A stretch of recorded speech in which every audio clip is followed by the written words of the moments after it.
In Chesterfield County, Virginia, a region known for its quiet neighborhoods, wooded stretches of roadway, and long-standing communities, the disappearance of one woman has remained one of its most haunting mysteries. In late summer of 1990, Anita Marie Gunn, a 37-year-old woman with deep ties to her family and community, vanished after a single phone call that proved to be the last confirmed contact anyone had with her. What happened after that conversation has remained uncertain for more than 3 decades. This is the story of Anita's life, the people she loved, the events leading to her disappearance, and the landscape of questions that formed around her absence. It is a story shaped by routine, relationships, and a final night that shifted from ordinary into unexplained silence. As with many cases from an era before digital footprints, her disappearance presents layers of difficulty. Yet her name remains on cold case listings, and the search for clarity has never fully ceased. This long-form exploration retraces Anita's background, the life she built in Chesterfield County, the events that preceded that last phone call, and the efforts made to understand where she went after leaving with her estranged husband on that August evening. It is a story reconstructed with care, grounded in publicly documented information, and told with respect for Anita, her loved ones, and the community that continues to look for answers.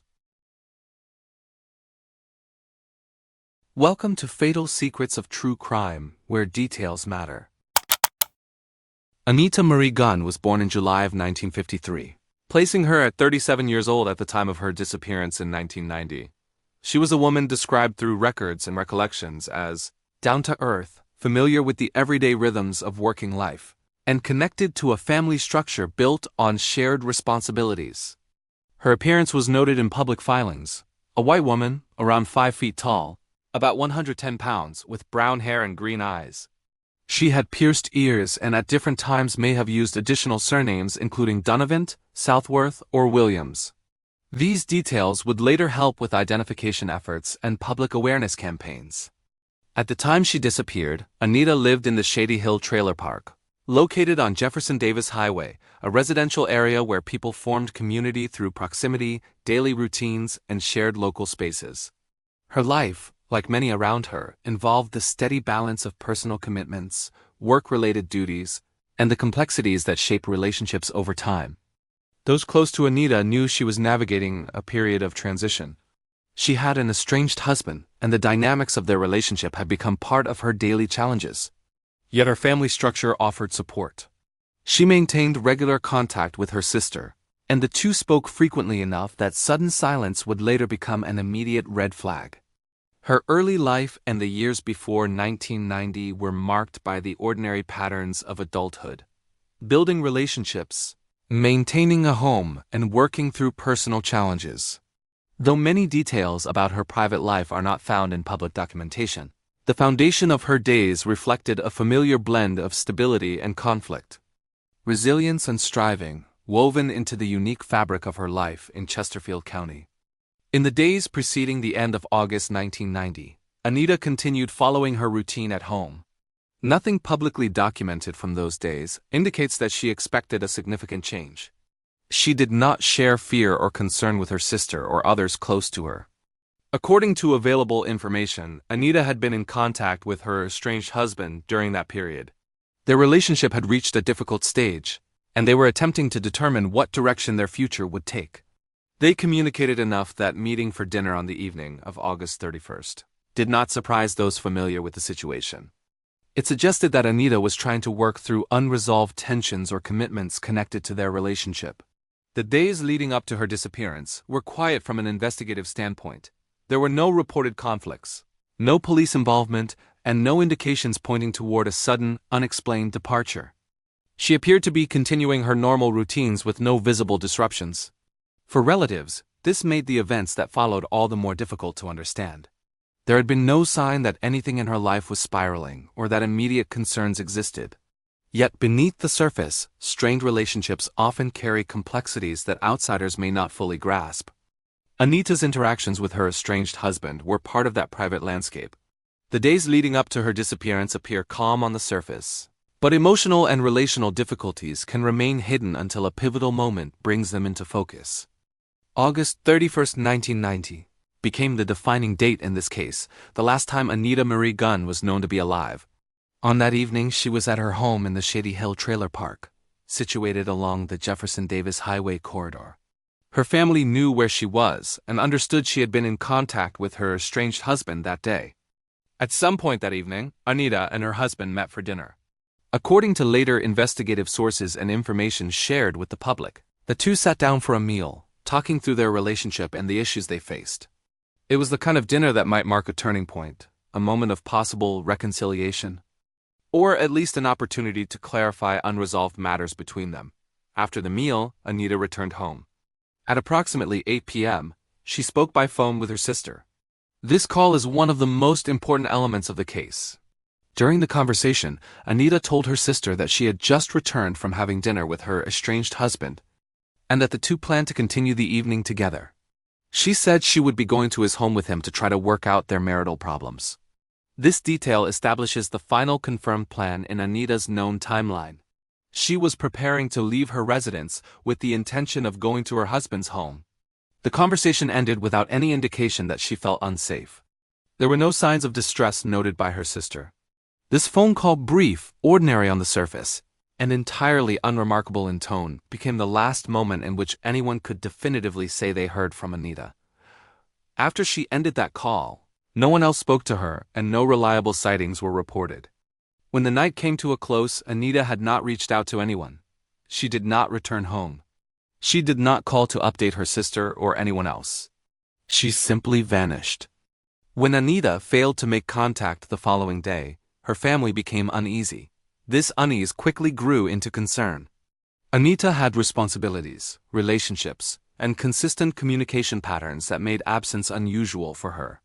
Her sister, who had spoken with her the night before, knew the details of her plans: dinner with her estranged husband, followed by a visit to his home.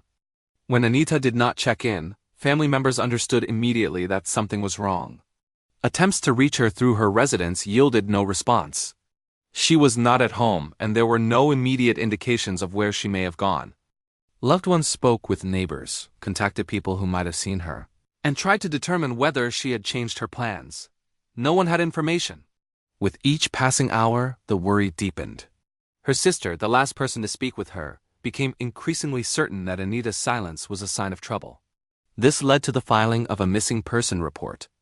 Authorities quickly noted that her disappearance was inconsistent with voluntary behavior. She had left behind the everyday items a person typically carries.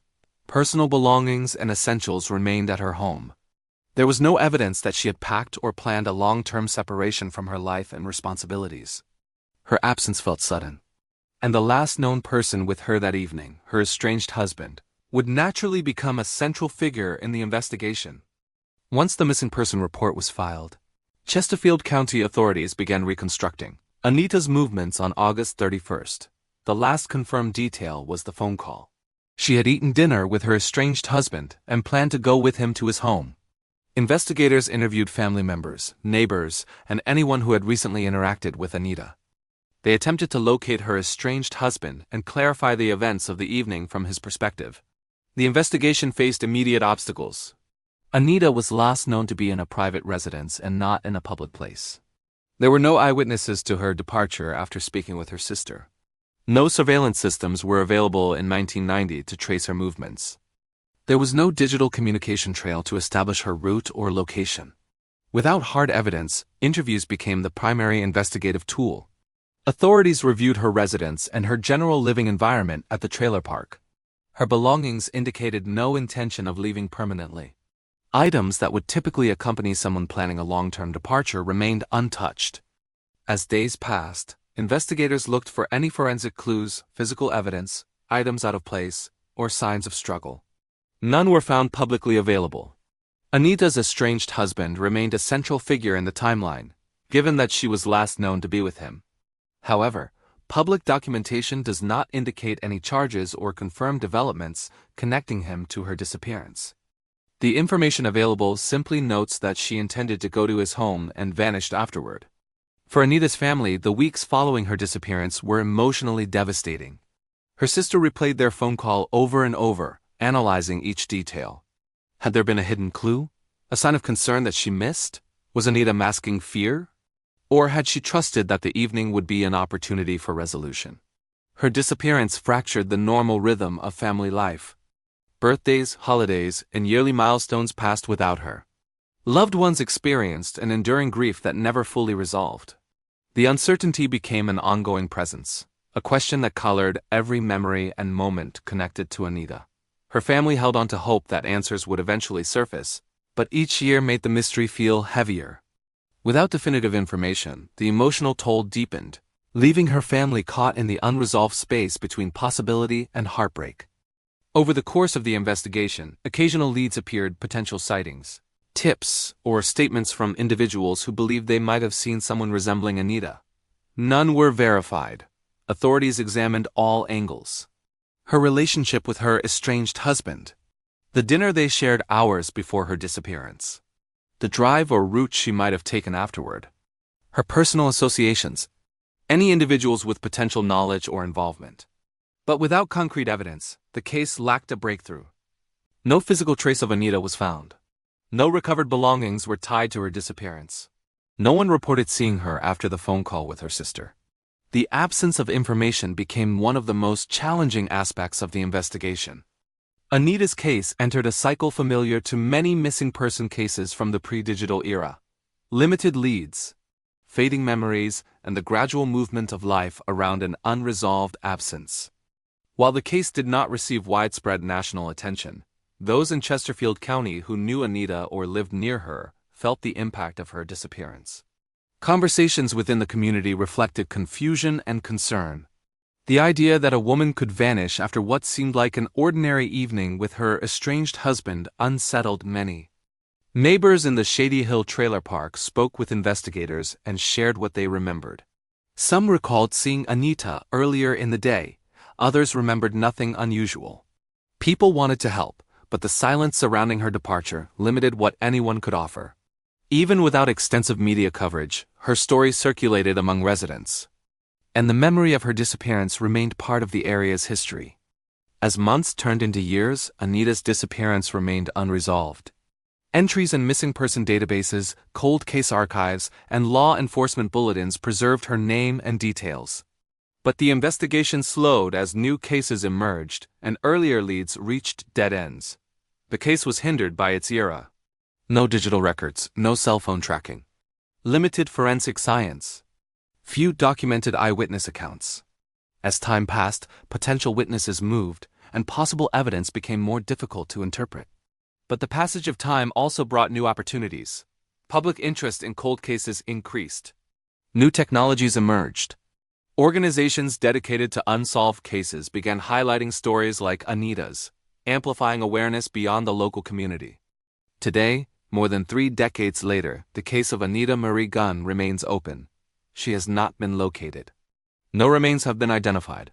No confirmed explanation exists for what happened after 8 p.m. on August 31, 1990. Her family, though carrying the weight of years without answers, continues to hope that someone, somewhere, remembers something. Whether a detail from that night, a memory of Anita and her husband, a vehicle, a location, a conversation, anything that could help investigators reconstruct what happened after she stepped away from her trailer and toward the home of her estranged husband. Unresolved cases depend on memory, courage, and the willingness of individuals to speak, even if many years have passed. The disappearance of Anita Marie Gunn is a story of unanswered questions shaped by one final phone call, an evening shared with someone she once built a life with, and the sudden silence that followed. From that night in August 1990 until today, her family has lived in the space between hope and uncertainty. Their search for answers continues, and as long as her story is shared, the possibility remains that someone might come forward with information that can finally bring clarity. If you have any information regarding the disappearance of Anita Marie Gunn, please contact Chesterfield County authorities. Even a small detail may illuminate a path toward understanding what happened and help bring closure to the people who have waited so long. Thank you for watching Fatal Secrets of True Crime, Real Crimes, Hidden Truths, and the Secrets They Tried to Bury. Please like, comment, and subscribe. Your support helps keep these stories alive and the pressure on for answers. Till next time, remember, every secret eventually comes to light.